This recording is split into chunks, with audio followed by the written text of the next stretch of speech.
শিলিগুড়ি মহকুমা শাসককে স্মারকলিপি প্রদান করলো দার্জিলিং জেলা কংগ্রেস। সারা রাজ্যব্যাপী যেভাবে বিএলআরও অফিসে দুর্নীতি চলছে, সেই মতো শিলিগুড়ি মহকুমার অন্তর্গত সমস্ত বিএলআরও অফিসে যেন তদন্ত করে দেখা হয় সেখানে কোনো রকম দুর্নীতি হচ্ছে নাকি। এই দাবি সহ একাধিক দাবি নিয়ে এদিন শিলিগুড়ি মহকুমা শাসককে স্মারকলিপি প্রদান করলো দার্জিলিং জেলা কংগ্রেস। তাদের অভিযোগ, বিএলআরও অফিসের কর্মীদের সাথে জমি মাফিয়াদের যোগাযোগ রয়েছে। এছাড়াও অর্থের বিনিময়ে সরকারি জমি ধনী শ্রেণীর মানুষদের দিয়ে দেওয়া হচ্ছে। তাই তাদের দাবি অবিলম্বে যেন শিলিগুড়ি মহকুমার অন্তর্গত বিএলআরও দপ্তরে তদন্ত করা হয়। ডেপুটেশনের মূল উদ্দেশ্য বাংলায় বিএলআরও অফিসের মতো যেরকম কেলেঙ্কারি হচ্ছে, জমি কেলেঙ্কারি, আমাদের দার্জিলিং জেলার শিলিগুড়ি মহকুমার প্রত্যেকটা বিএলআরও অফিসে জমির ব্যাপকভাবে দুর্নীতি হচ্ছে।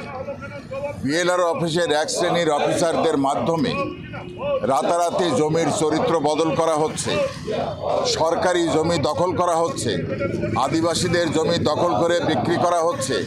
যে আদিবাসীদের জমির বিনা অনুমোদিত জমির চরিত্র দখল করা যায় না, সেই সমস্ত জমিরও চরিত্র দখল করে বিক্রি করে দেওয়া হচ্ছে, আদিবাসীদের জমি দখল করে নেওয়া হচ্ছে।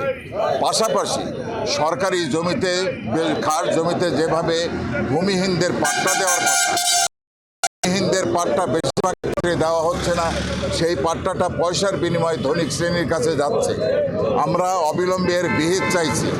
জমি মাফিয়াদের বিএলআরও অফিসের সাথে যোগ সাজস করে যেভাবে মানুষকে সর্বশান্ত করা হচ্ছে, আমরা তার প্রতিবিধান চেয়ে এসডিও সাহেবকে একটা ডেপুটেশন দিচ্ছি যে অবিলম্বে বিএলআরও অফিসের বিরুদ্ধে ব্যবস্থা নেওয়া হোক এবং